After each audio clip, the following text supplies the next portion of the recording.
Bienvenidos. Hoy nos sumergimos en una historia fascinante, la de una institución y un texto que marcaron el comercio en el Mediterráneo durante siglos. Hablamos del Consulado del Mar. Efectivamente.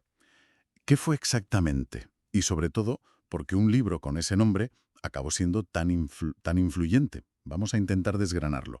Para este análisis nos hemos basado principalmente en la información que recoge el artículo de Wikipedia sobre el Consulate of the Sea. Queremos entender bien qué fue esa entidad y por qué su compendio de leyes se hizo tan famoso. Claro. Y es importante situarnos, ¿no? Estamos en plena Edad Media, en un Mediterráneo que bulle de actividad comercial. La Corona de Aragón, en particular, está en plena expansión. Ajá. Y claro, con tanto barco, tanto negocio, tanto intercambio, pues surgían conflictos constantemente. Hacía falta una manera de resolverlos, una manera eficaz y reconocida por todos. Y ahí, justo ahí, es donde entra en juego el Consulado del Mar. Vale, perfecto. Pues empecemos por el principio, por la institución como tal. El Consulado del Mar. Entiendo que no era un consulado como los de ahora, de diplomáticos y pasaportes, ¿verdad? No, no, nada que ver. Para nada. Era, a ver cómo lo explico de forma sencilla, un organismo con funciones judiciales, o casi judiciales, podríamos decir. Un tribunal, entonces. Sí, una especie de tribunal especializado. Su tarea principal era administrar justicia en temas de comercio y de navegación. Pero lo interesante es cómo lo hacía. Aplicaba las costumbres, los usos del mar y del comercio. Ah, o sea, la ley que usaban era la que los propios comerciantes ya reconocían. Exacto. Eso es clave. Daba a los mercaderes una vía propia, especializada, para resolver sus líos, mucho más ágil, se supone, que la justicia ordinaria de la época. ¿Y dónde surge esto? ¿Podemos ponerle fecha y lugar? Bueno, si hablamos de la Corona de Aragón, el momento clave, el documento que marca un antes y un después, es la Carta Consular. La carta consular. Sí, la que le concedió el rey Jaime I a la ciudad de Barcelona en 1258. Es un hito porque, básicamente, le da a los mercaderes de Barcelona una autonomía bastante grande para gestionar sus propios pleitos comerciones. O sea que podían juzgar sus cosas al margen de las cortes del rey. En gran medida, sí, para asuntos mercantiles y marítimos. Vaya, eso suena potente para la época. Una especie de autogobierno judicial para los comerciantes. Pero, a ver, ¿qué ganaba el rey con esto? Porque ceder poder así, no sé, no parece muy típico. Pues ahí está el kit de la cuestión. No era un regalo, claro. A cambio de esa autonomía, de esa capacidad de autogestión judicial, la corona, Jaime I en este caso, conseguía algo fundamental. Dinero, me imagino. Exacto. El apoyo financiero. El respaldo de la burguesía mercantil, que era muy poderosa económicamente. Y ese dinero era vital para las campañas militares del rey para su expansión por el Mediterráneo. Ah, claro, un toma y daca, intereses cruzados. Totalmente. Fue un pacto estratégico, muy inteligente por ambas partes, si lo piensas. Y además, esto no es que se lo inventaran en Barcelona de la nada. Ah, no, No, formaba parte de una corriente más amplia en Europa, el desarrollo de lo que se llama el ius mercatorum. el derecho de los mercaderes. Eso es, un derecho propio, creado por y para los comerciantes, para regular el comercio que cruzaba fronteras. Ya había cosas parecidas en otros sitios importantes, en Mesina, en Sicilia, desde principios del siglo XIII, en Génova, hacia 1250. Entendido. O sea, Barcelona no fue la primerísima, pero sí adoptó y potenció un modelo que funcionaba, y lo hizo fundamental en la Corona de Aragón. Y desde ahí se extendió, se copió el modelo. Sí, sí. El modelo barcelonés tuvo éxito y se replicó. A medida que la Corona de Aragón iba creciendo, iba consolidando su influencia comercial, pues se iban creando nuevos consulados del mar en otros puertos importantes. Por ejemplo, Pues un caso muy claro y temprano es Valencia. En 1283, fíjate, solo 25 años después de Barcelona, ya tiene su propio consulado del mar. ajá, Y la carta que les da el rey Pedro III es muy interesante. Dice que las disputas se tienen que resolver según las costumbres marítimas, tal como son aceptadas en Barcelona. O sea que directamente ponía a Barcelona como el modelo a seguir. Clarísimo. Eso te da una idea del prestigio que ya había alcanzado el sistema de Barcelona en muy poco tiempo. Y en Valencia ese consulado tuvo una sede espectacular, ¿no? La Lonja de la Seda. Sí, efectivamente. Desde finales del siglo XV, 1498 si no recuerdo mal, la sede del Consulado del Mar de Valencia se instaló en La Lonja, un edificio impresionante que, bueno, todavía hoy nos deja con la boca abierta y nos habla de esa época dorada del comercio. Vale, creo que la institución queda bastante clara. Un tribunal mercantil especializado, con raíces en las costumbres marítimas, pero luego está el libro del Consulado del Mar, que a veces se confunden, ¿no? Sí, es muy fácil confundirlos con el nombre, pero es fundamental separarlos. Son dos cosas distintas, aunque obviamente están súper relacionadas. El libro es eso, un libro. Una compilación escrita, una colección famosísima de usos, de costumbres, de ordenanzas marítimas, escrita principalmente en catalán. El título completo lo decía, ¿no? Les costums marítimes de Barcelona universalment conegudes per el llibre del Consolado de Mar. Exacto. Fíjate qué título. Las costumbres marítimas de Barcelona universalmente conocidas como el libro del Consulado del Mar. Toda una declaración de intenciones. Sí, suena ambicioso, universalmente conocidas. ¿Y cómo se llegó a eso? Cuando se escribió, se compiló, se imprimió este libro. Pues fue un proceso largo. No se escribió de golpe. Esas costumbres se fueron recogiendo, consolidando, poniendo por escrito a lo largo de los siglos XIV y XV. Iban reflejando la práctica real, lo que se hacía en los puertos. Ujú. Pero el gran salto, lo que lo fijó y lo difundió masivamente, fue la imprenta. La edición impresa más antigua que conservamos hoy es de 1494. 1494. Justo después del descubrimiento de América, para situarnos. Sí, una época de cambios enormes. Se imprimió en Barcelona. El impresor fue un tal Pere Posa. Y en el propio libro se dice que la iniciativa fue de un señor llamado Francis Selles, que consultó con expertos, patrones de barco, mercaderes, gente que sabía de lo que hablaba. Y aquí viene la parte casi de leyenda. ¿Qué sabemos de esa primera edición? Porque siendo de 1494, debe ser una rareza increíble. Absolutamente. Es lo que llamamos un incunable, un libro de los primerísimos tiempos de la imprenta. Y sí, es una reliquia. Como era normal entonces, no tenía una portada como las de ahora, pero sí una dedicatoria. ¿Y se conservan muchos? Aquí viene lo asombroso. Según los estudiosos, gente como Sir Travis Twist, que lo investigó a fondo, solo se conoce un ejemplar. Uno. Uno en todo el mundo. Uno. Y está en París, en la Biblioteca Nacional de Francia. Imagínate, el valor que tiene eso es incalculable, histórico, bibliográfico. Vaya tela. Un único ejemplar. ¿Y no hay pistas de que pudiera haber alguna edición impresa incluso anterior? A veces pasa, ¿no?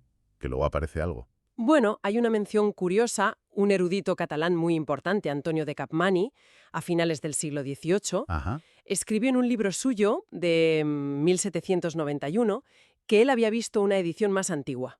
Decía que estaba impresa en letras semigótica y que él creía que era anterior a 1484. ¿Y se encontró esa edición? Pues no, que sepamos no. Aparte de lo que dijo Capmany, no hay ninguna otra prueba, no se ha localizado ningún ejemplar, así que, bueno, queda ahí como una posibilidad interesante, una incógnita, pero sin confirmar. O sea que nos quedamos con la de 1494 como la primera impresa conocida. Exacto. Pero ojo, eso no significa que el texto no existiera antes. Claro que existía. Lo que sí tenemos, y son importantísimos, son manuscritos anteriores a la imprenta. Manuscritos. Sí. Y curiosamente, la misma Biblioteca de París que tiene el incunable de 1494 guarda también dos manuscritos catalanes muy valiosos. Uno de ellos tiene partes escritas en letra del siglo XIV. Del siglo XIV, o sea que el núcleo de esas costumbres ya estaba por escrito mucho antes de imprimirse. Muchísimo antes. Y el otro manuscrito es del siglo XV y hasta lleva un certificado de un notario del Consulado de Barcelona. Eso sugiere que ya había un esfuerzo por darle un carácter como oficial, estandarizado, ¿sabes? Antes incluso de la imprenta. Es fascinante ver cómo se va construyendo algo así, cómo pasa de ser costumbre oral o apuntes sueltos a un texto fijado, certificado y luego impreso. Totalmente. Es la evolución de una norma viva. Volviendo a esa edición impresa de 1494, la que sí tenemos, ¿qué contenía exactamente? ¿Cómo estaba organizada por dentro? Pues tenía una estructura bastante lógica. Se dividía en varias partes principales. Primero venía una especie de código de procedimiento, normas dadas por los reyes de Aragón sobre cómo tenían que actuar los cónsules, los jueces del consulado. Vale, las reglas del tribunal, digamos. Algo así. Luego, la parte más gorda, el corazón del libro, la colección de antiguas costumbres marítimas. Aquí estaba la chicha, las reglas del juego para el día a día del comercio en el mar, basadas en lo que se llevaba haciendo durante generaciones. La sabiduría acumulada. Exacto. Y en tercer lugar, había un conjunto de ordenanzas específicas para los barcos de guerra, los cruceros, los barcos armados para defensa o corso, cómo debían organizarse, la disciplina a bordo, etc. Entendido. Procedimiento, costumbres generales y normas para barcos armados. Eso es. Y después de todo eso venía el colofón, esa nota final que solían poner los impresores antiguos. Y decía algo así como que el libro, comúnmente llamado Libro del Consulado del Mar, terminaba ahí. Ah, vale. Fin. Pero no. Curiosamente, el volumen no terminaba ahí del todo. Había un añadido, un documento bastante peculiar que se conoce como las aceptaciones. Las aceptaciones. ¿Y eso qué era? Suena un poco a... añadido de última hora. Pues sí, tiene toda la pinta. Era un texto que intentaba darle al libro una legitimidad histórica tremenda, casi mítica. ¿Ah, sí? ¿Qué decía? Pues afirmaba, ni más ni menos, que esas costumbres marítimas habían sido aprobadas por el pueblo romano, así, en general, en el año 1075. En el siglo XI. Hombre, por favor. Los romanos. Sí, sí. Y que luego las habían confirmado un montón de príncipes y pueblos en los siglos XII y XIII. Hoy vamos, cualquier historiador serio te dirá que eso no tiene base histórica real. Cero, O sea que era un poco un invento para darle prestigio. claramente. Un intento de decir, ojo, que esto no es solo nuestro, esto viene de antiguo, casi del derecho romano, y todo el mundo lo ha aceptado siempre. Una especie de operación de marketing histórico, si me permites la expresión. Entendido. Darle pedigrí, aunque fuera falso. Y ya está. Ahí acababa el libro de 1494. Casi, casi. Después de las aceptaciones, todavía había un último añadido, como una especie de apéndice. Más todavía. Sí, contenía otras ordenanzas marítimas, más específicas, dadas por los reyes de Aragón y también por los consejeros de la ciudad de Barcelona. Eran normas fechadas entre 1271 y 1493, o sea, justo hasta el año anterior a la impresión. Y parece que estaba impreso con la misma letra como parte del mismo proyecto. Vale. Así que, al final, lo que circuló por Europa como el Consulado del Mar fue todo ese paquete. El libro principal con las costumbres, el añadido fantasioso de las aceptaciones y el apéndice con más ordenanzas. Todo junto. Entendido. Un compendio bastante completo, aunque con alguna parte, digamos, creativa. Entonces, si ahora miramos el conjunto, ¿por qué decimos que este libro fue tan importante? ¿Cuál es su verdadera trascendencia histórica? Pues es que fue gigantesca, por varias razones. La principal es que puso por escrito, de forma ordenada y clara, un montón de prácticas y leyes del mar que ya estaban funcionando, que eran las que usaban los marinos y mercaderes de verdad en el Mediterráneo. O sea, recogió lo que ya existía. Lo recogió, lo codificó, lo sistematizó. Y al hacerlo, no solo lo preservó, sino que hizo que fuera mucho más fácil difundirlo y aplicarlo de manera uniforme en muchos sitios. Claro, tenerlo escrito da seguridad. Exacto. Se convirtió, en la práctica, en el derecho marítimo común de todo el Mediterráneo durante siglos. Y su influencia llegó incluso más allá. Fue una herramienta brutal para dar seguridad jurídica, para que la gente supiera a qué atenerse en un negocio tan arriesgado como era el comercio marítimo internacional de la época. Una especie de manual de referencia aceptado por casi todos. Un estándar, podríamos decir. Sí, un estándar de facto. Muy potente. ¿Y cómo consiguió esa difusión tan increíble por toda Europa? Porque una cosa es imprimirlo en Barcelona y otra que se use en Venecia o en Ámsterdam. Pues la clave, como casi siempre con la difusión de ideas en esa época y después, fueron las traducciones. Ajá. Se tradujo bastante rápido a las lenguas importantes para el comercio. En el siglo XVI, pocas décadas después de imprimirse, ya había versiones en castellano, en italiano, en francés. O sea que tuvo demanda. Mocha. Tía, aquí pasa una cosa muy curiosa con la traducción italiana. Ah, sí. ¿Qué pasó? Pues que la versión italiana, que se imprimió en Venecia sobre 1549 por un editor llamado Pedrezano, tuvo un éxito tremendo. Se difundió muchísimo, especialmente en el norte de Europa. En Holanda, Inglaterra, esos sitios. Sí, en los Países Bajos, en Inglaterra, en las ciudades alemanas de la Hansa, para mucha gente de esas zonas, su primer contacto con el Consulado del Mar fue a través de la edición italiana. Ya veo. ¿Y eso tuvo alguna consecuencia rara? Pues sí, una muy significativa y que duró mucho tiempo. Como la versión italiana era la más conocida y accesible en el norte, muchos juristas, muchos estudiosos de allí, empezaron a pensar o a dar por hecho que la obra era originariamente italiana. No me digas. Traducción que triunfa puede acabar eclipsando el origen. La popularidad de la copia hizo que mucha gente se olvidara del original. Qué curioso. O sea que le robaron la autoría, por así decirlo. Bueno, no intencionadamente, supongo, pero el efecto fue ese durante un tiempo. La fama de la traducción ocultó la fuente. Fascinante. ¿Y se tradujo a más idiomas? Sí, la cosa no paró ahí. En el siglo XVII, por ejemplo, se tradujo al neerlandés y al alemán.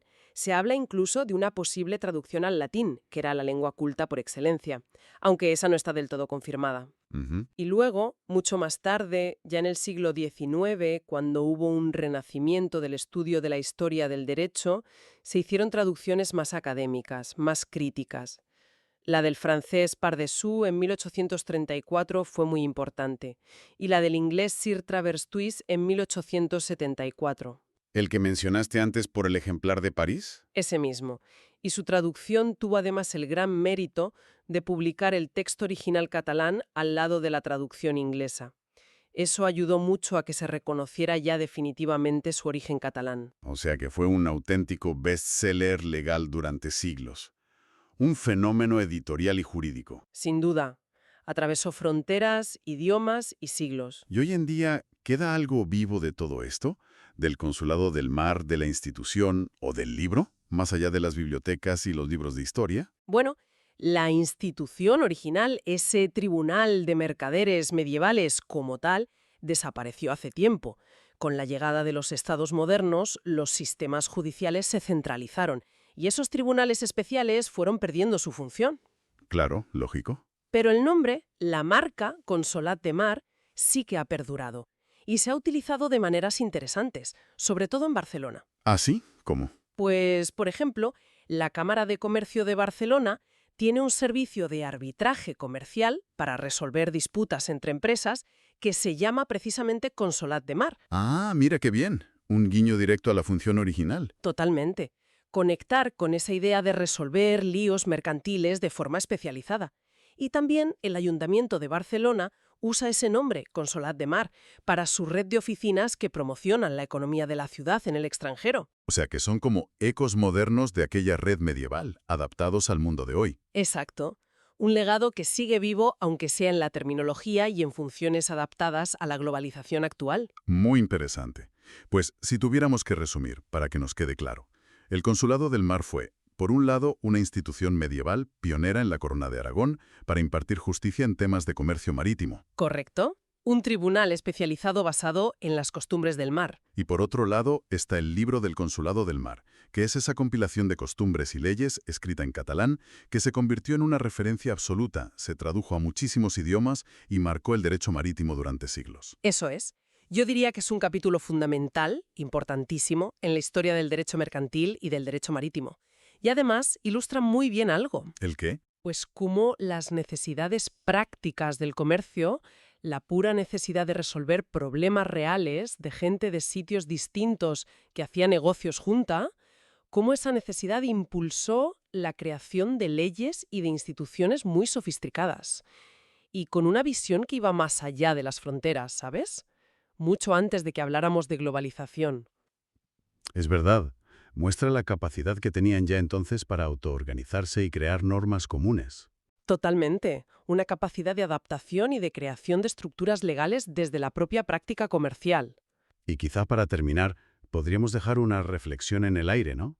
Pensar en cómo esas estructuras medievales, que nacieron para resolver problemas súper concretos del día a día en el puerto o en el barco, cómo sin buscarlo, quizá, sentaron las bases para el sistema tan complejo que tenemos hoy de arbitraje internacional, de derecho comercial global. Exacto. ¿Qué principios de aquellos cónsules medievales que buscaban soluciones prácticas, basadas en la costumbre, en lo que todos aceptaban como justo? ¿Qué de eso resuena todavía hoy? Por ejemplo, en esas cortes de arbitraje modernas donde se deciden disputas millonarias entre multinacionales de continentes distintos, hay un hilo conductor desde aquel libro del Consulado del Mar hasta hoy. Es una buena pregunta para darle una vuelta. ¿Cuánto de ese espíritu pragmático y transnacional sigue vivo en el derecho mercantil actual? Ahí lo dejamos.